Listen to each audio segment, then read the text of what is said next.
He joins us now. I'm looking at a note today. It's good to see you, and welcome to our show. This might be the first time we've had you on the half, and we've spoken many times in overtime, and I've enjoyed those conversations, and conversations that basically have been negative from your standpoint.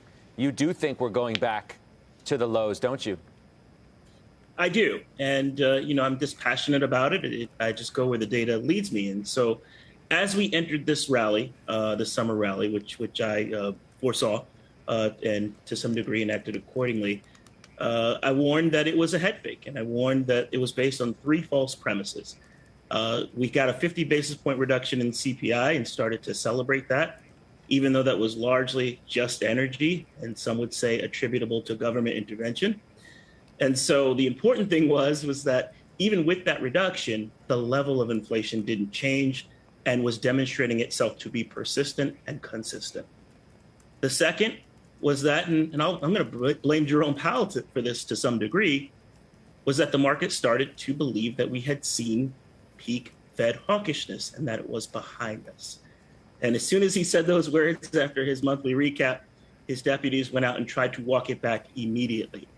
James Bullard, Mary Daly were all out in front of wherever microphone they could find, trying to counteract the interpretation that the Fed was giving the green light to put risk back on, but it was somewhat too late. And so the market started to believe that maybe we won't see anything for September. And then the market started to believe maybe we'll see 50 bips. But that is a fallacy that has largely corrected itself with the expectation that we'll now see 75 bips in September. And that is the retrenchment we're seeing now.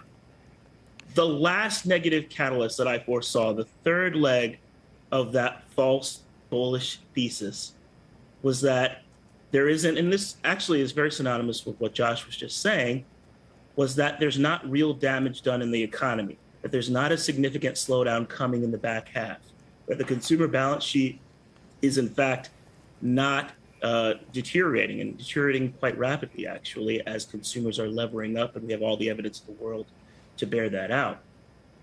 And so if you were just looking at the jobs data and saying, oh, we can't be in a recession, and a recession can't be coming because we have full employment, and it's a thesis I've spent a lot of time, as you know, Scott, debunking, that we can have the same recessionary effect of high unemployment, right, where a pocket of our fellow Americans can't spend, and that obviously takes the power out of consumer spending, because wage growth isn't keeping pace with inflation. And so instead of a segment of us having less spending power, all of us effectively have less spending power. And that can have the same recessionary impact that high unemployment can.